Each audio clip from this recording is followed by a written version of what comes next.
Hello, good morning. I'm going to pull this just a little bit closer. I'm doing some laundry, and I don't know if you can hear the rumblings of the washing the laundry machine outside of me, but hey, I am Beth. I am the decluttering life coach at 7 a.m. in the morning on the Eastern Standard Time or the Eastern Seaboard, all right? And I am here this early in the morning to give you a little bit of love, little motivation maybe in the morning about kind of your if you're stuck with clutter and stuff. Oh, that's so much better now that the washing machine's off. Good morning, everybody. I just thought I would show up early this morning as promised because it's so important to keep your promises to yourself and others, as I like to say. And I feel, good morning, Penny Lou Magoo and Deborah and Jay Weimer and all sorts of people showing up. Thanks very much, you guys. It's wicked early in the morning where I am. And you know, it's funny. It feels even earlier because it's kind of gray out. It's not sunny. But anyhow, I am here for the next hour or so. And then I just decided kind of spontaneously to pop over to Instagram and see what doing an Instagram live is like. Yesterday I did one. I went from TikTok over to my Destination Decluttered Facebook page. But today what I'm doing, as I do when I do these lives, is I am here for you.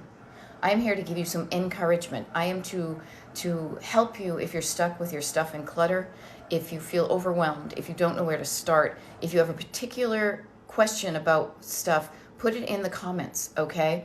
You put your question, this is how it works. You put your question about stuff and clutter in the comments. I answer your question as best I can with the notion of curiosity and wanting to help you, and hopefully it will help you, and also your question may help others. My answer to your question may help other people that are tuning in. So I'm not sure, what your stuff and clutter situation is like. I will tell you that for decades, I grew up in a cluttered home because my parents loved to collect stuff. Very, very smart, creative people. But we used to go thrifting. We used to go antiquing. Out to Brimfield was like literally like a family tradition. And I love being surrounded by stuff that makes me smile and makes me feel good and brings me joy. Clutter to me is the stuff that weighs you down instead of lights you up. The clutter is the stuff, the literal stuff that gets in the way of you doing the things you want to do. Even if doing the things you want to do, even if what you want to do is just live in a house where you open up the door and you're like, this feels so nice and relaxed when I'm here. I can find everything. I can walk across the floor without tripping on something or stubbing my toe, So that's why I am the decluttering life coach, because to me, you can declutter your house, you can remove all the items, but it's really about what works for you and what gives you the life you want. So Penny, good morning. So thank you for the question. Penny's question was thinking about selling things on Facebook Marketplace, but almost no, it won't be worth it, just donating. And here's what I offer to you and to everybody. You have to find a decision. It's all about decision making. Find a decision that makes sense to you, right? And I love the fact that you kind of am. So I'm going to reinforce whatever feels right to you. If you have, and I will offer this with selling stuff. Selling stuff can be a lot of work, and it can end up in making you some money. No question. However, if you think that it's going to be a chore and the money you think you are going to make from it is not worth that chore, then yes, donating is perfectly fine. I personally am in that stage of my life right now. I, for years, used to make money selling stuff. I sold stuff on eBay when it very first started. I would, I sold things. I used to have a place where I sold mid-century and vintage stuff. No, I didn't own a place. I had like a space in a place. And that was cool. And then at a certain point, I realized that I was just being more aggravated by the process. So I decided to start donating myself. So trust your gut. Everybody. This is why I call it, I'm a decluttering life coach. Every decision you make about your clutter reveals something about you and what's important to you and what's not important to me. Excuse me. So just think about that. Think about you. Every time you make a decision about your clutter, you learn something about yourself. Yeah, Brimfield, 2 trips out there. Oh, that's funny you say. Oh, yeah, Wellfleet. I've been to Wellfleet too. I love that. I'm originally from Massachusetts, so love land Reiki. And I are talking about Massachusetts and thrifting and antiquing and all that. And for a while there, honestly, I thought Brimfield was great. And I would go out there at like 4 a.m. with my dad, or go with my sisters. I went with like a guy from work once. And it was fun. But now I'm kind of done. I have the stuff I want, and I love the stuff I want. And I feel if I come across something that adds to my collections, maybe. But if not, I'm not actively out there looking for it. Okay? What do we have? Is this minimalist TikTok? I don't know. You can be. I mean, if you look around my house, I've got stuff. So it's your definition of minimalism. To me, having the right amount of stuff for me, and the stuff that when I look around, it helps my life make it easier, like spatulas and glasses and stuff like that. Having the right amount of those things is awesome. And so I'm here to help you with that if you're struggling with it. Excuse me. Cluttering and hoarding are intertwined. Yeah, so it's different. Tomato, tomato. I just sold a bunch of stuff locally through Facebook Marketplace, $500 in 2 days. See? Isn't that great? Rock on with your bad self for doing that. It really depends on what you have and what people are going to pay for it. So again, I like to say, your mileage may vary. So go, and what I want to offer to anybody here who is thinking of selling something that you own is go out and do an informal, appraisal or whatever. See what people are paying for what you are selling, and that might inform your decision of whether you do it or not. But that's awesome that you made that kind of money. I love it. Became a minimalist 7 years ago. Never looked back. Love having less. Yes, and that's what I think. Like, there's this guy, the minimalist. I think he's got I have absolutely nothing.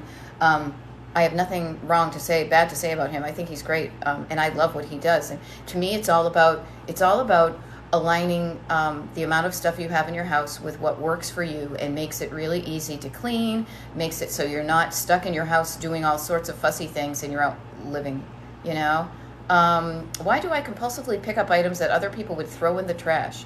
I don't know. Why do you? Ask yourself and listen to the answer and see what comes up. That's why I do my clutter coaching is also life coaching. Because you ask me that question, I'll just ask it with love and compassion and curiosity to you. I don't know why. Figure it out. Yeah, I thrifted for years. I have stuff too, but I only buy with intention. If something comes in, something goes out. I love that. TikTok Yorkies, you have found a system that works for you. I love that. That is so great, and it's so encouraging to know that there are people out there who have found a way to manage the stuff and clutter in their house. So that is so cool. Interesting. Kay Daniel says, I find myself getting rid of most things I buy from the thrifts.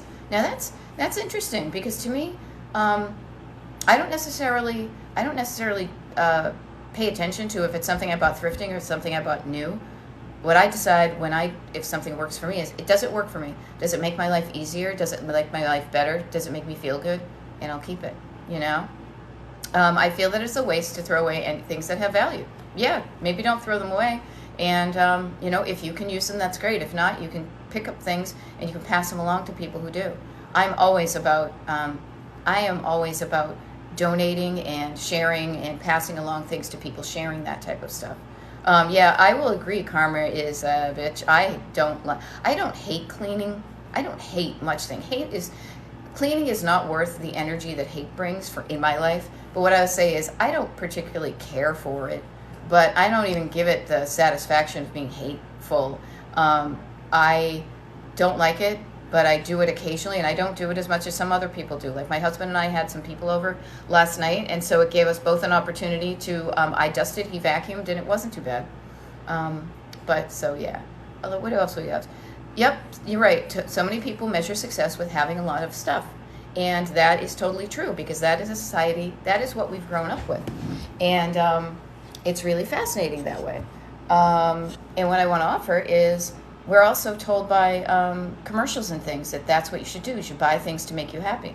And sometimes it works, and oftentimes it doesn't, because the happiness is not from outside in, it's from the inside out, Your body cleans your mind, doesn't have to be there too. Huh, interesting.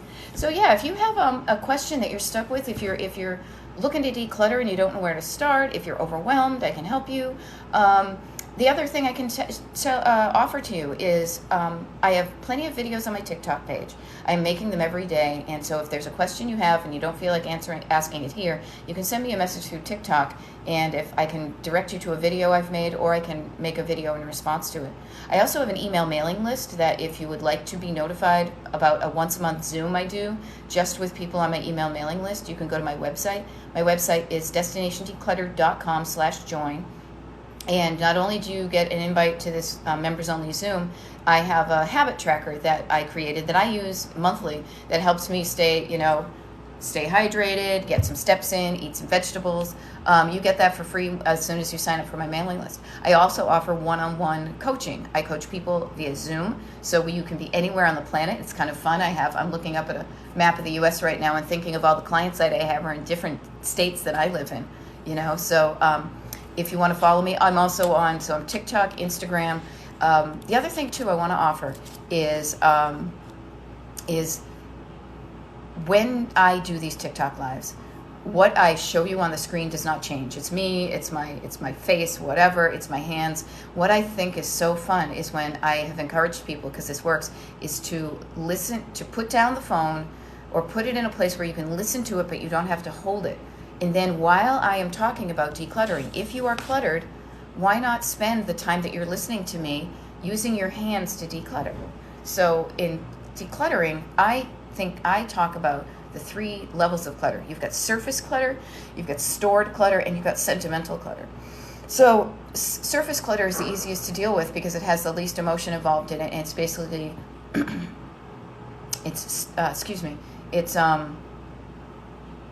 trash into trash, recycles in the recycles, things where if they're not where they're supposed to be, put them where they're supposed to be. You could do that while you're walking, when you're really listening to this, and by the time I sign off or you sign off, you will be that much more decluttered. It's pretty easy. What else okay, so now we have some stuff here. I've been on a decluttering journey for 5 years. Awesome. I always think of decluttering as a road trip. I think of everything as a road trip, and that makes it so much fun. I have been a hoarder shamed all my life. Well, I love it that you are no longer hoarder shamed because you're on a journey to be decluttered. So rock on with your bad self. I feel no desire to clean after I have guests. Guests definitely motivate me to do some cleaning, but I also think I deserve to live in a clean house.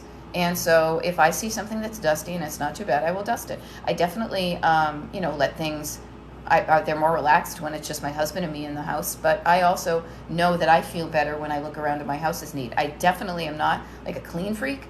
But I keep it clean and tidy. And again, this is what works for you. And that's what I love about the coaching, and especially the one-on-one, is finding a system that works for you and how your life is and how your brain, what stage of life you're in and how your brain works. And I hope you can hear me because my spin cycle on my washing machine is going on.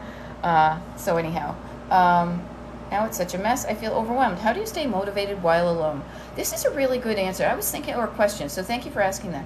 I was thinking about that this morning because in the ADHD world, they talk about the benefit of body doubling, of even just sometimes having somebody in the room with you while you do the stuff, that somehow that keeps you focused. It's not like they're task mastering you. They could be doing something else.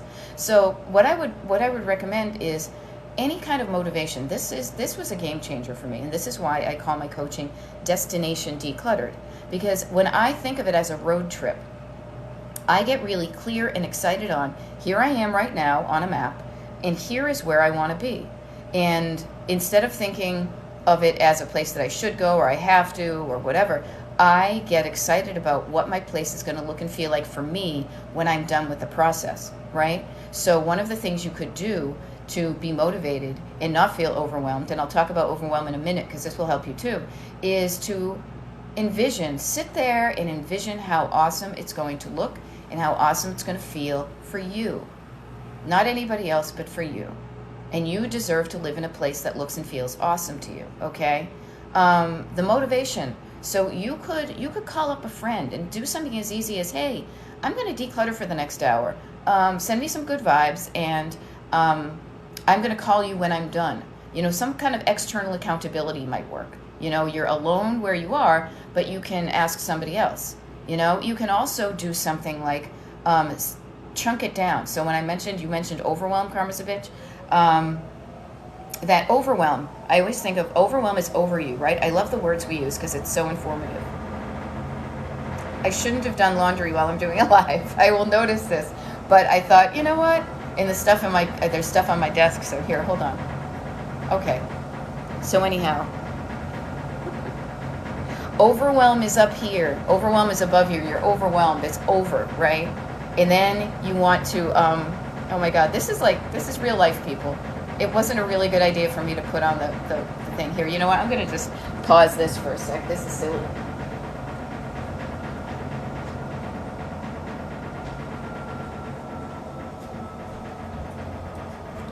Sorry about that.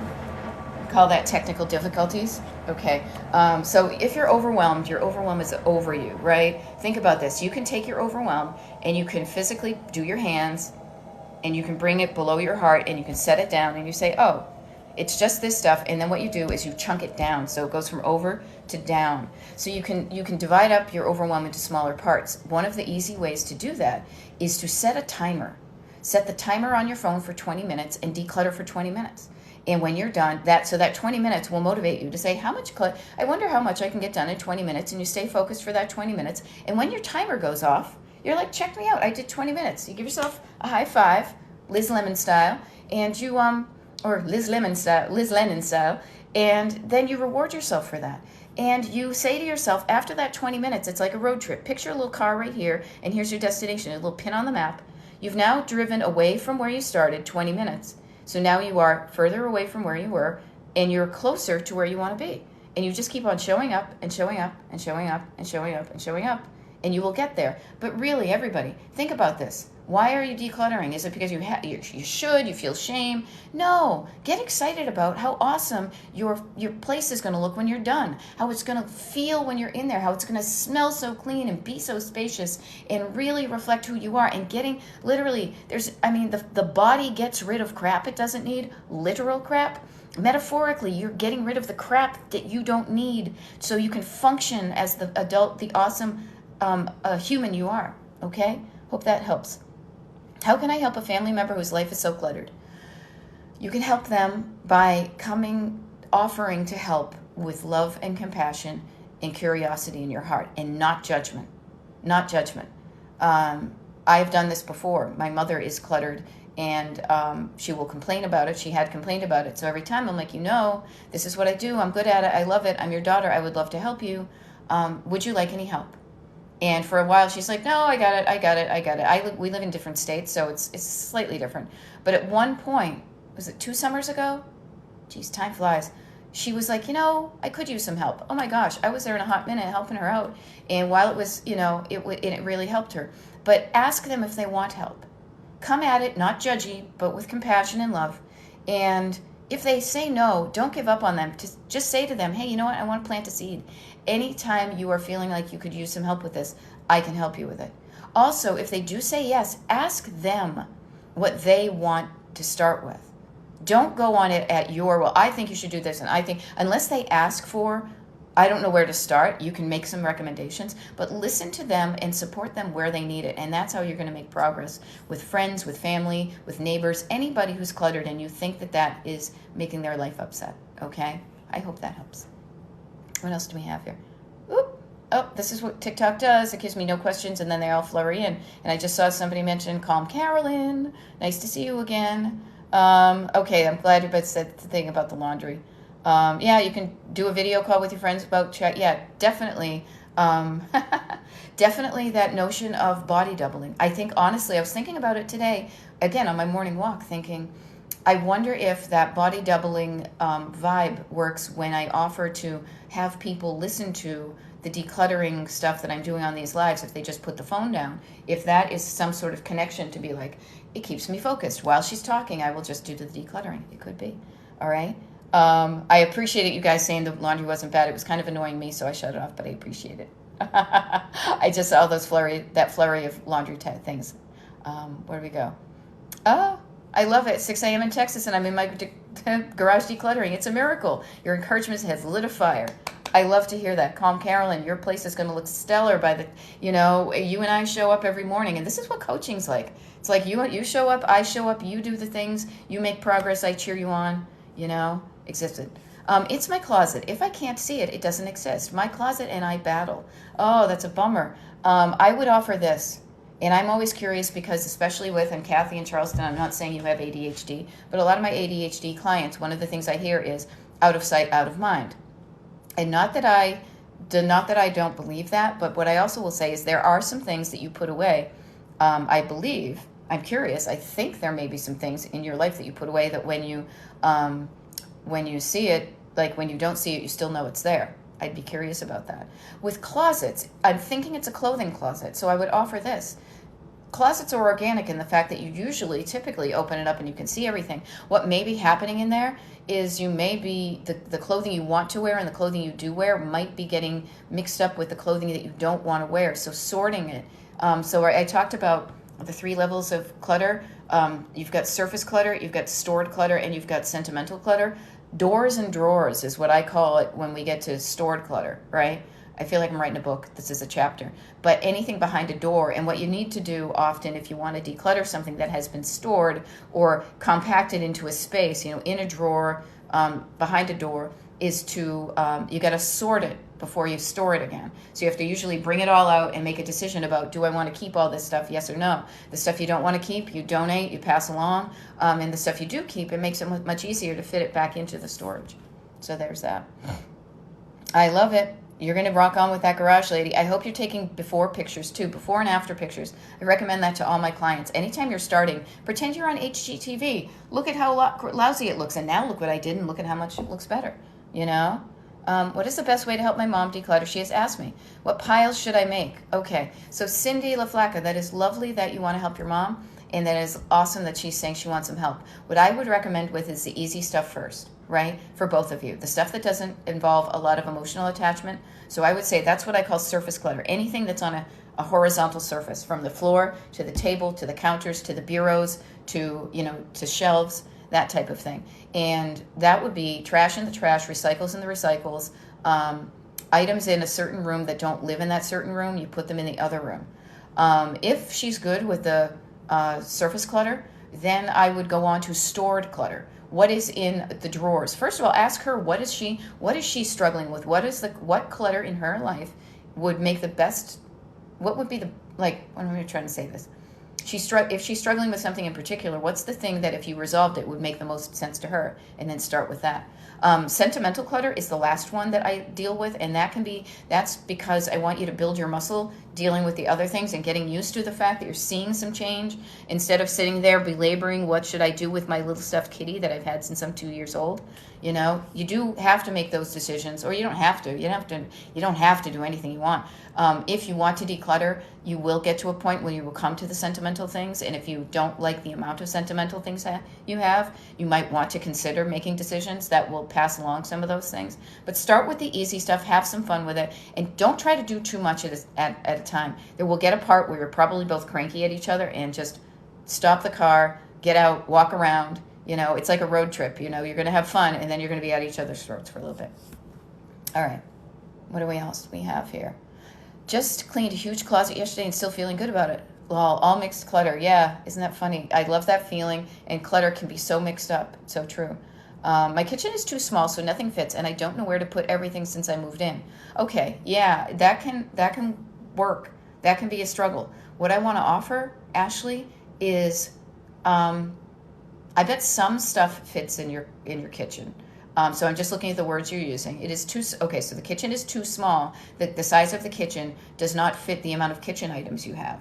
So here's what I would want to offer, some easy practical suggestions, is find what items in your kitchen you use most often and see if there's room for those in there. There may be things that you have for kitchen-y things, maybe you moved from a bigger place, that you don't use as frequently, and maybe you can find another storage area for those so you don't feel like too crammed in your kitchen.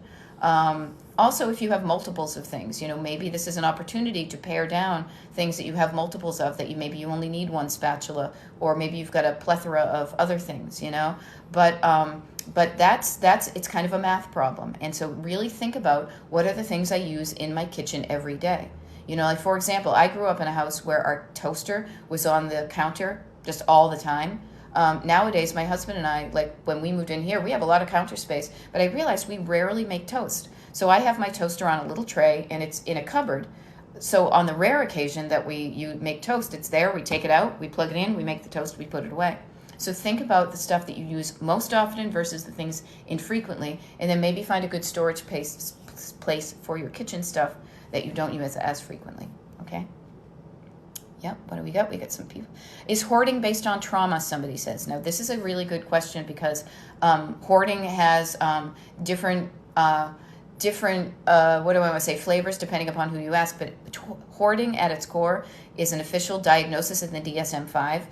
It is a mental health diagnosis, and oftentimes that diagnosis comes to the root that it has been based on trauma, where people have had something traumatic happen to them, and the way that they try to cope with that is by surrounding themselves with items to kind of create a buffer, to create some distance, to make themselves feel better when they get it, when they acquire it, that dopamine rush of buying something, but then that wears off, but then they also kind of, create a wall around themselves. So it depends on if you're using that. So oftentimes it is. Oftentimes, even if you're not, I'll be honest with you, often if you are not even at the hoarder stage, if you're buying too much of something, if you're doing too much of something and that doing too much is not bringing you joy, that's when you want to maybe get curious and compassionate and loving with yourself and say, why am I doing this?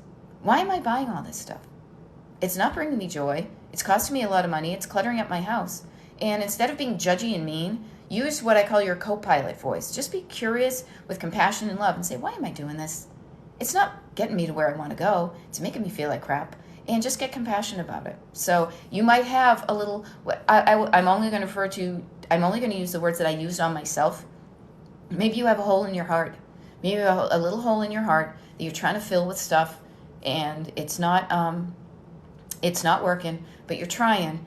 And what I want to offer is the best thing to do is, instead of trying to do that, is take a look at maybe the hole in your heart. And again, that's the phrase I used with myself. Your mileage may vary. It may feel different to you. But then instead, maybe try to heal that, and then all of a sudden, you don't have to fill it with stuff anymore. Okay? Hope that helps. What else?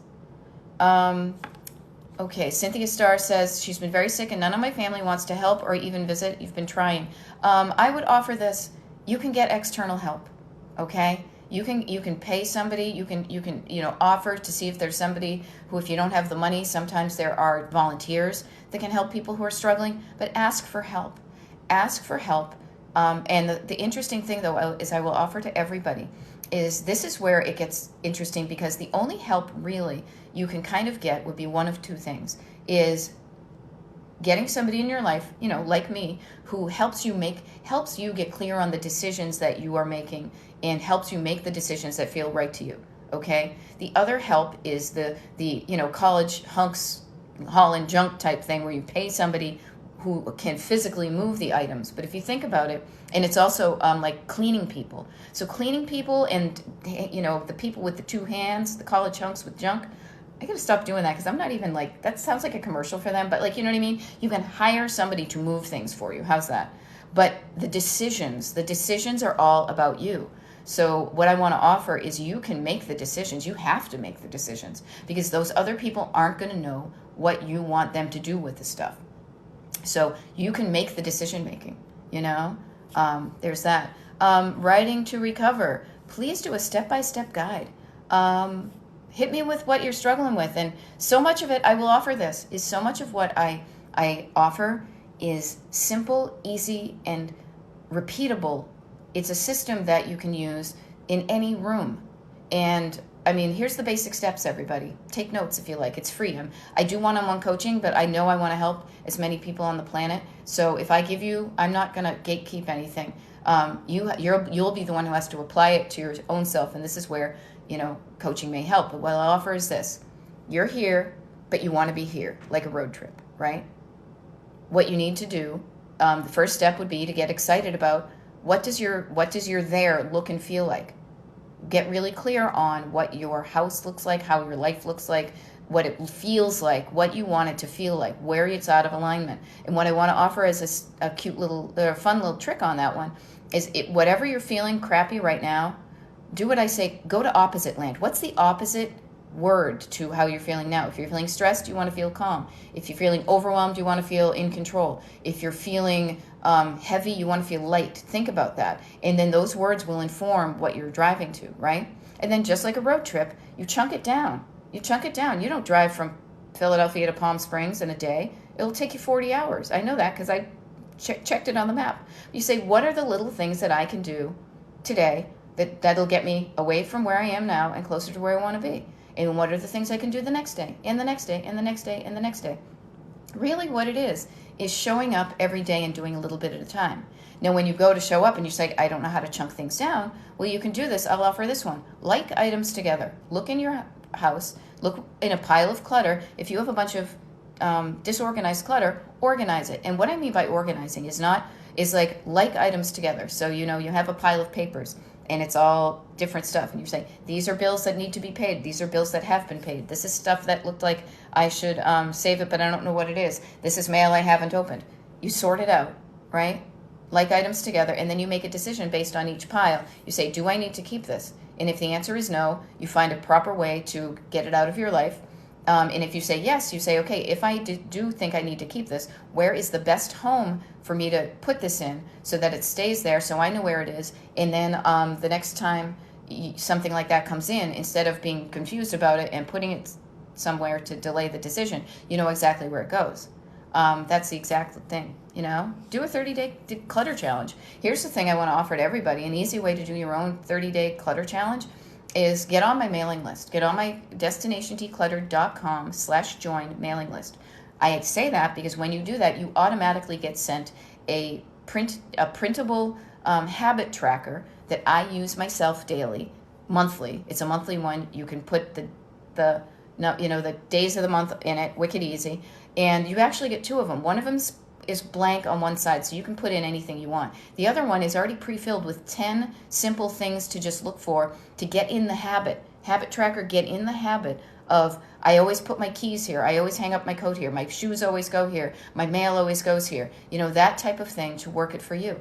30 days makes a difference. What I want to offer is, even if you don't use that one that's printed out, if all you do, and I'm doing this with my clients right now, is use the blank one and you put 20 minutes of decluttering, and then you do that for every day, your life, but by the time, what day is today?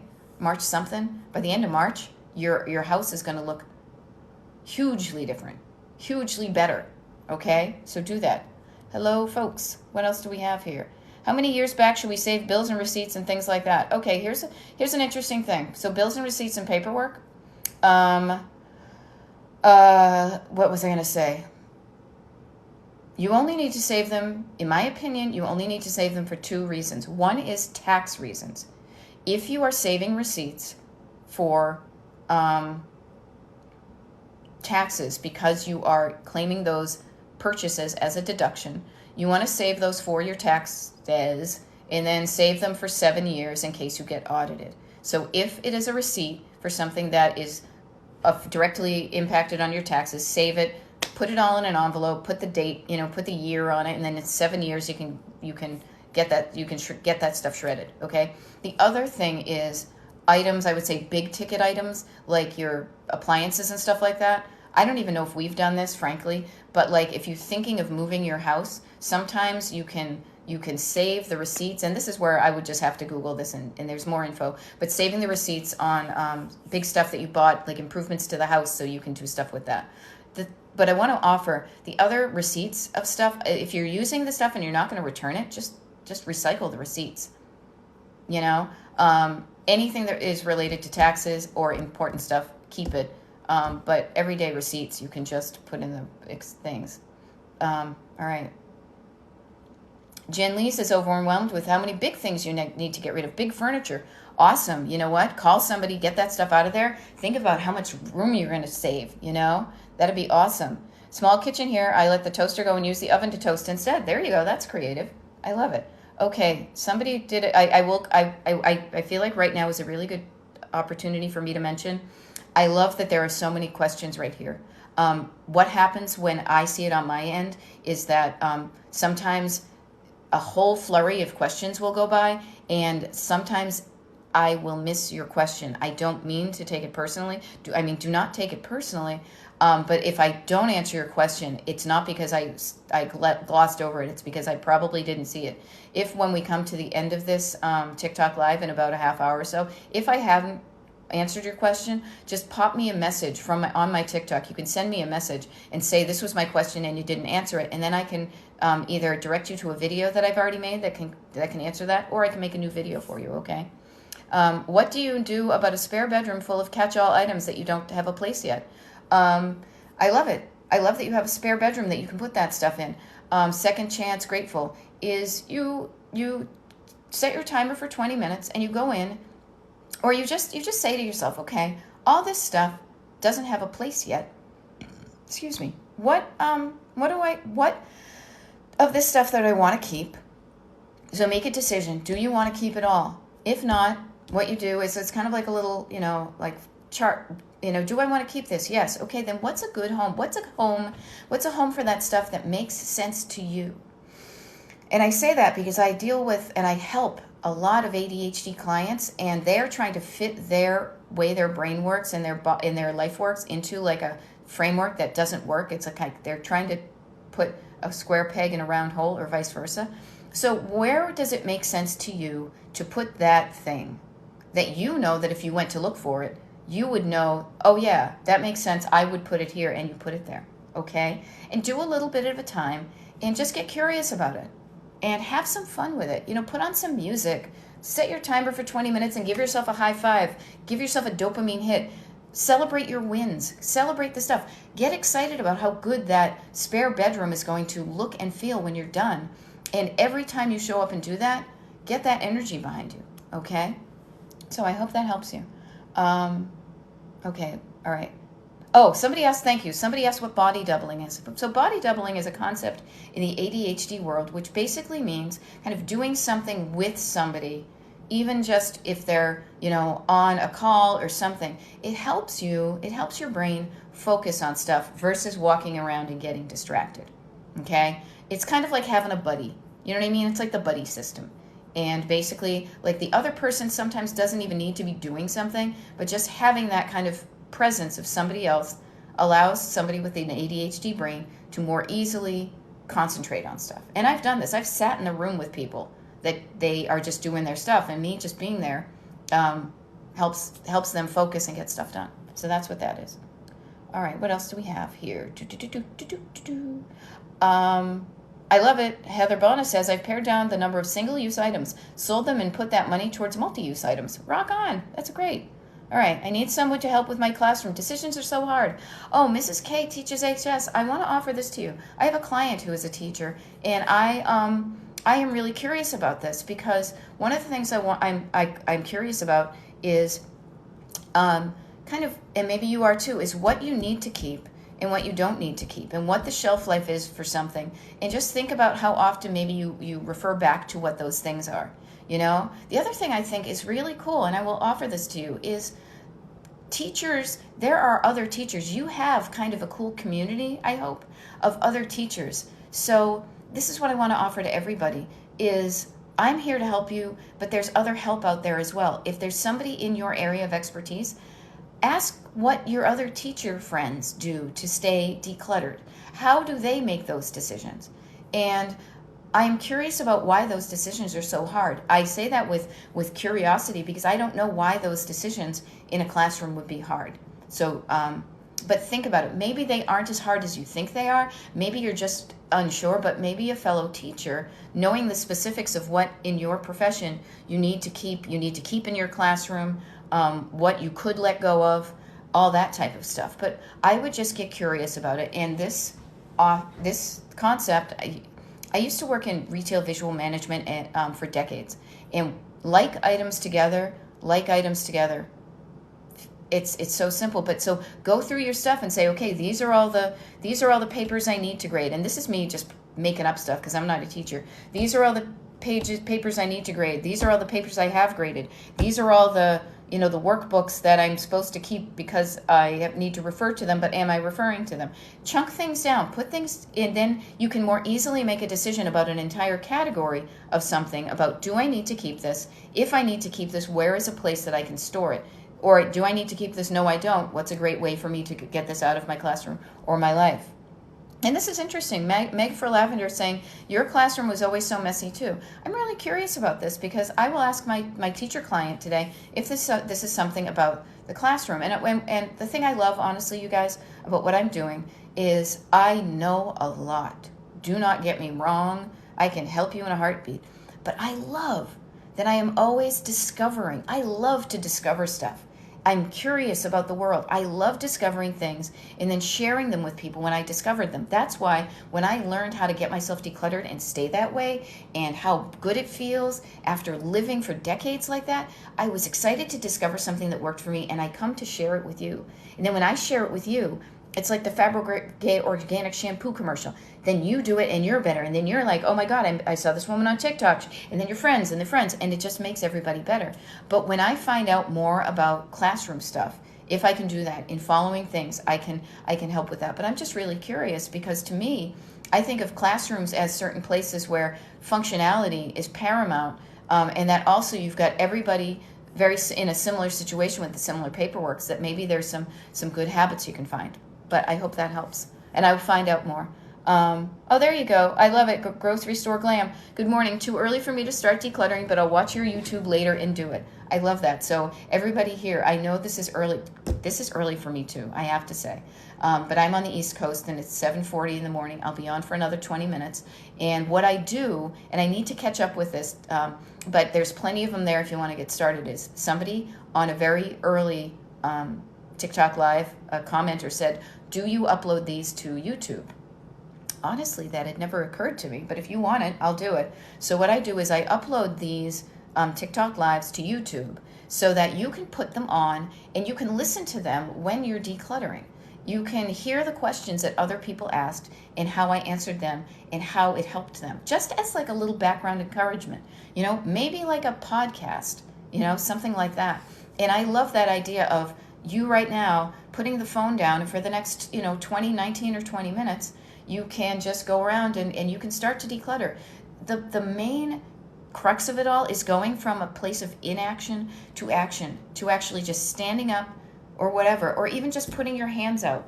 What is in the circle of your hands right now that that you could put in the trash, in the recycles, you could put dishes in the sink, you could put books in the other room, you could put laundry in the laundry.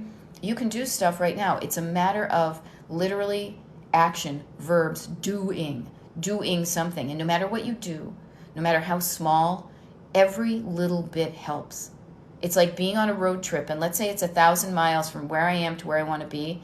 You can show up every day and drive 100 miles, and you'll get there. But you can show up every day and only drive a mile, and if you still do that every day, and you will get there. It's just a matter of the more you show up and the more you do it, the easier it gets, and the closer you get to where you want to be. And there's incremental improvements every single time. As I said, you will move away from you are physically less cluttered than when you began. Now, I will say, I think we've all been there. This is part of the process, especially with you got to sort it before you store it portion of the stored clutter, and you're going through that. There is a portion of this road trip that is going to look and feel temporarily worse before it looks permanently better. So you just know that. It's just like on a road trip, that that if you're on Route 66, there's a point where you're going to be in the desert for hours and hours and hours, and it's just part of it. But if you stick through that part and don't give up and just leave the stuff, you will get to the other side of that, where all of a sudden you're, at the Pacific Coast Highway and rocking on with your bad self, okay? Classroom container suggestions. Supplies not needed every day. Well, I love the fact that you've identified that there are items that you don't need every day. And without seeing the space that you're dealing with, it's kind of hard to say because it really depends on where's going to be a container that fits in a place that you can store those containers and make them accessible to you. What I would offer is I'm thinking that, and I could be wrong, it's been a wicked long time, and like literally when I'm talking about this, you guys, I'm picturing my elementary school, like in my head, like the elementary school I went to that was like built in the 50s and I went to in the 70s. But my thought is that there are other teachers that are in similar sized classrooms in similar grades that probably have similar supplies. Ask your fellow, get tips. What are your fellow teachers doing? Maybe what they are doing is something you could easily replicate because you're in the same situation. Or maybe you could problem solve together and say, oh, well, this is the amount of space we have. I wonder if I could look and see what shoe boxes or whatever, But yeah, and I love the fact that you're realizing that it's good to have something in a container so you can put away you don't use it any day. Yep, set a timer, 15, 20 minutes. Don't overwhelm yourself. I use the same frames and change the pictures. That's a room refresh. I love that. Okay. I have a ton of paperwork in boxes and a storage room that's overwhelming. How do I even start? Okay. I love this because what I want to offer is you get curious. First of all, you get curious. Why did I save this paperwork to begin with? The answer would be, I don't know. I just didn't feel like dealing with it at the time. Whatever. If it's paperwork, the only paperwork I recommend you saving, first of all, we're not talking about sentimental clutter at all. We're not talking about family history. We're not talking about pictures. When I think of paperwork, I'm thinking of like bills, receipts, whatever, like anything like on an 8.5 by 11 piece of paper, right? So this is what I'm thinking of when I give these suggestions is go in and like literally you probably recycle most of it unless it's taxes for the last 7 years, keeping your tax receipts and all that stuff for 7 years. Other than that, and important papers like wills and receipts from, big ticket items, stuff like that there is what you may not need it. If you haven't accessed it, you can open up those boxes and maybe if you're not sure what's in there and you might find some $100 bills, stuck in between them. I don't know. You could go through them, but if you can quickly go through and be like, yeah, I don't need this stuff anymore. Bring it to a place that it gets shredded if it needs to get shredded or just put it in your recycle bin. And then that's a great thing. So you've got a storage room and hire 771. You have already kind of chunked down how you can see your progress. You could go into that storage room. You could take a picture right now and you could say, I'm just going to work on one box. And then you're done with one box. A box is a chunk. A box is a chunk of the overwhelm, right? And then you say, you know what? That was great. I could do that box. I'm going to do another box. Or that box was really tough, so I don't have time now, but I'm going to come back and do it. And you've already boxed it up. So the boxes are little units of measure that you can measure your progress. And you can chunk it down there. You don't have to get it all done in one day. It didn't get there. People, we did not accumulate our clutter in one day, in 1 year, maybe, in 1 decade. Who knows what your backlog is? But what I want to offer is, while it won't take 1 day to get it all done, it also does not take the equal amount of time to get rid of it or, make an improvement. It takes substantially less time to do it, but it takes time that you just show up and do it, okay? So many magazines. If you've done reading them and you don't think you're ever going to read them again, donate them somewhere. Maybe there's a retirement community or a doctor's office or a place in your community. This is where I love that this is an opportunity for you to kind of get to know different levels of where you live that you may not have ever thought of before. I say this because I didn't realize until I was decluttering how many opportunities I have in my own town to share the excess of stuff that I have. We have a Goodwill, we have we have local charities that I can donate to. We have like a food pantry. People have these little what do you call them? Like little libraries that if I'm done with a book, I see a book right now, I'm just going to pop it into somebody's little library so somebody else can get it. But I bet I hope there is a place that where you live that you could donate items that no longer serve you that could really help somebody else. Okay, maybe even hospitals that might need them. I don't know. Get curious about it. If you have a a Facebook page for your community, put it out there. Hey, I got a bunch of these magazines. Anybody want them? There may be an artist in your town that does collages. Get the word out there. Share with people. Hey, I have this bounty of items. Anybody want them? Okay, hope that helps. Somebody says you seem stressed. I hope that's not for me. I'm not stressed.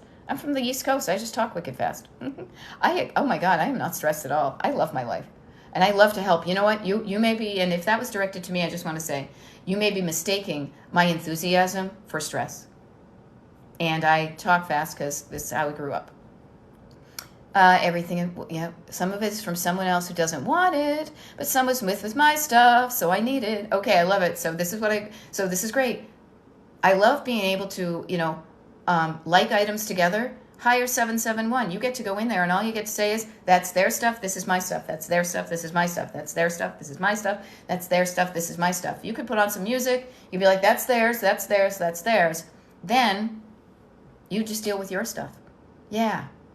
And and the fun thing is that it's like your brain will have fun creating matches. I remember when I was a little kid, we used to go to my grandmother's house. She didn't have a lot of games, but we would play with playing cards, and you would lay out all the cards upside down.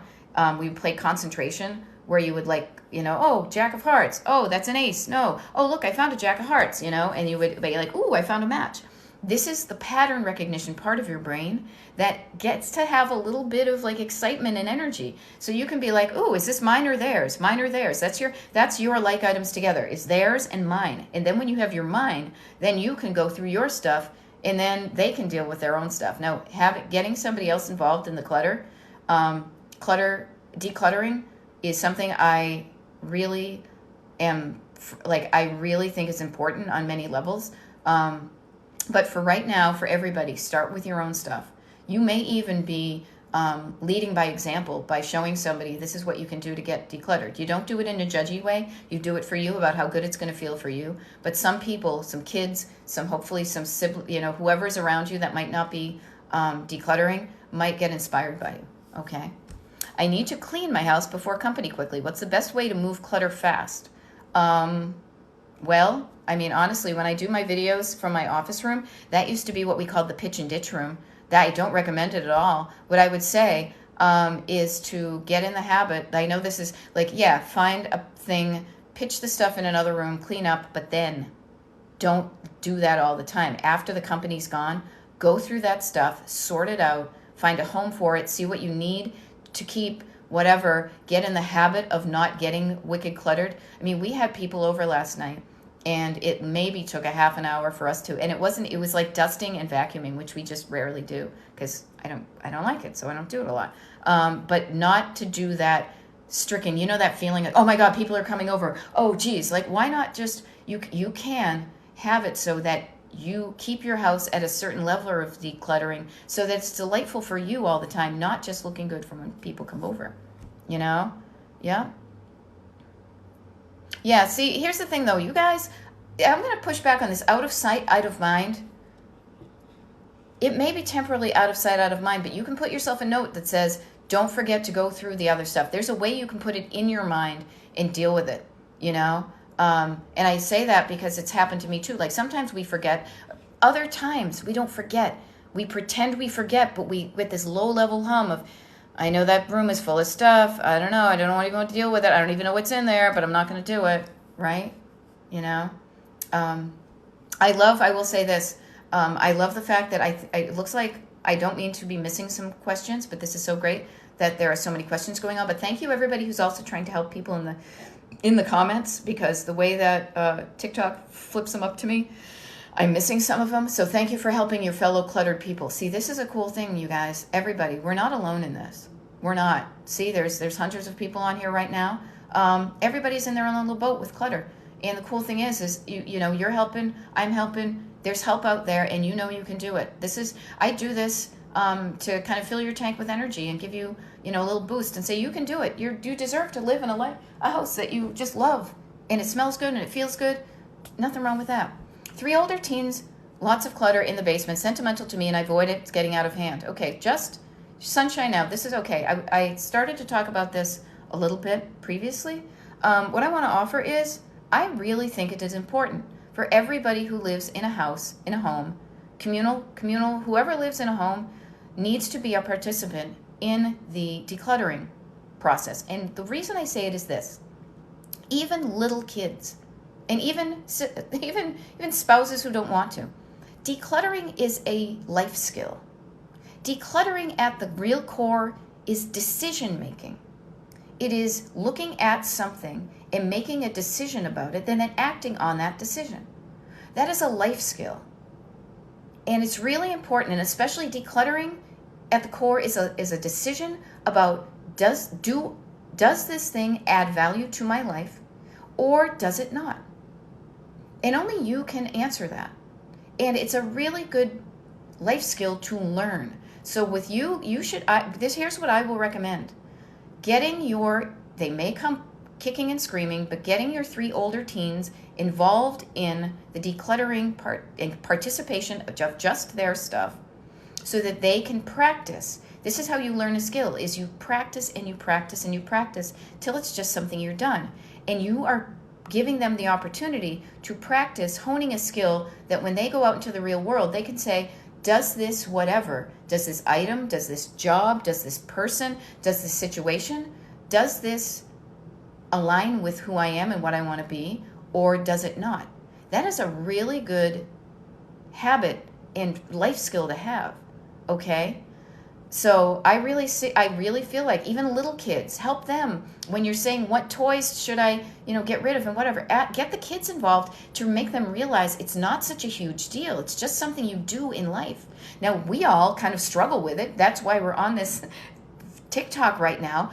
But if you were taught how to get decluttered and stay that way when you grew up and how to make decisions, and yeah, you can hold on to some sentimental things, but you don't have to hold on to all of it. And does this align with who I want? If you learned that when you were growing up, you probably wouldn't be on this TikTok. I wouldn't be on this TikTok if I hadn't figured this stuff out to me in the last 5-10 years, right? The other thing too is I noticed that you say 3 older teens, lots of clutter in the basement, sentimental to me, and I avoid it's getting out of hand.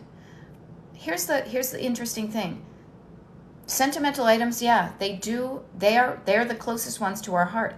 They tell us stories usually about who we were or who other people were, and it could be from people that are past. It could be that kids are growing up. You have these little tiny clothes and now that kid is a giant with a little mustache, right? What I want to offer is going through your sentimental items allows you to feel the feelings. And sometimes we avoid it because we think that all the feelings are going to be bad. There's going to be crunchy with the smooth, my friends. There's going to be bittersweet memories. You're going to be like, oh my gosh, he used to be so little and now he's a big guy and he used to live in this little thing. Or, oh my gosh, that was my dad's. He gave it to me. Or, oh my God, that's a picture of my ex-husband. What the heck did that get in here? You know what I mean? You're going to feel, and then you're going to be like, oh, look, I forgot I had this. You're going to feel joy. You're going to feel a range of emotions. It's not all bad. It's not all scary. It's not all sad. It is feeling. And we as humans, we are not zombies. We are not robots. One of the wonderful things about being a human is that you feel. And when you allow yourself to feel the feelings, happy, sad, bittersweet, regretful, any feeling, and then allow that to just go through you and be like, I survived feeling that feeling, that is also a really good life skill to have. Instead of trying to avoid it, it's still, when you try to do that, you're making yourself feel bad in other ways. But go down there and with curiosity and love and get in the right mindset of it. Don't do it when you're not feeling good, but when you're like, yeah, that might be fun. Set your timer for 20 minutes. Open up a sentimental box and feel the feelings. That's why you saved those things. Is because they remind you of a feeling. They will conjure up a feeling in your heart. But what I want to offer with and probably end with, because I'm going to hop over to Instagram and see what doing an Instagram live is like. But what I want to offer is any of this stuff that you save sentimentally, it's not about the stuff. The stuff is just a souvenir. Je me souviens, I think it says on the Quebec license plate. Like, I remember. It is a prompt that hits you in your head that triggers a memory that you remember in your body. But the story is not in the thing. The thing reminds you of it, but the story is always inside you. And if you want to remember the story, you can keep the thing, or you can take a picture of it to remind yourself of it, or you can write down the story in a journal and remember it without keeping the thing. It's up to you, but just remember, the story is in you. The feelings are in you. The memories are in you. They are not in the thing.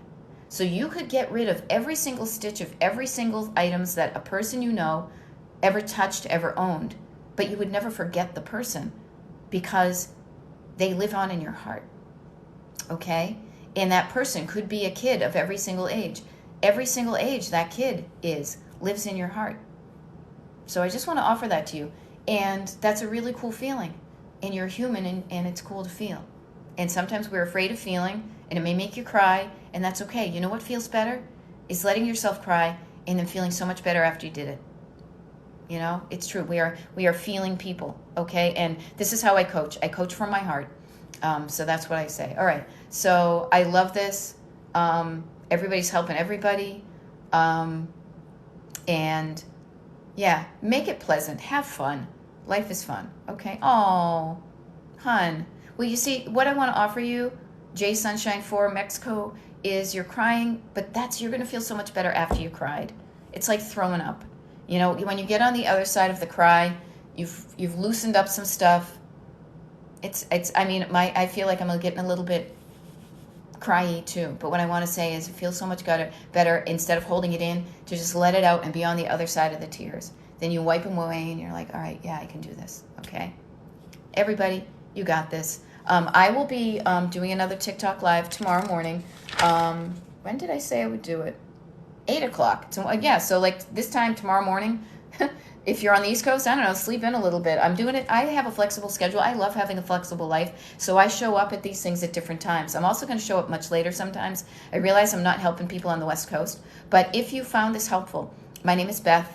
I am a decluttering life coach. I do one-on-one life coaching and clutter coaching via Zoom, so you can be in any state, anywhere in the world. If you're interested in that, you can go to my website, destinationdecluttered.com, and find out how to work with me one-on-one. If you're not there yet, that's cool. I have a mailing list you can get on, and you can get a free habit tracker when you sign up for the mailing list. I also do, for my mailing list people, a once-a-month group Zoom call where you get on and ask your questions and you can hear people's answers. Also, if you could like my page on TikTok, I think that helps get the word out more. And if you know people in your life that are overwhelmed with stuff and clutter, feel free to let them know about me, Destination Decluttered. If they're not here on TikTok, I show up on Facebook. I'm on Instagram, where I'm going to head over to in a hot minute. So if anybody wants to go over there, I've never done an Instagram Live. I'm just going to see how that is. Destination Decluttered on Facebook. Destination Decluttered on TikTok. Destination Decluttered on YouTube. I think that's about it. I'm here. I'm everywhere. Thank you very much, everybody. This was a lot of fun. I hope I helped you. And you deserve to live a life that you love. And decluttering can help you get there. All right? Bye.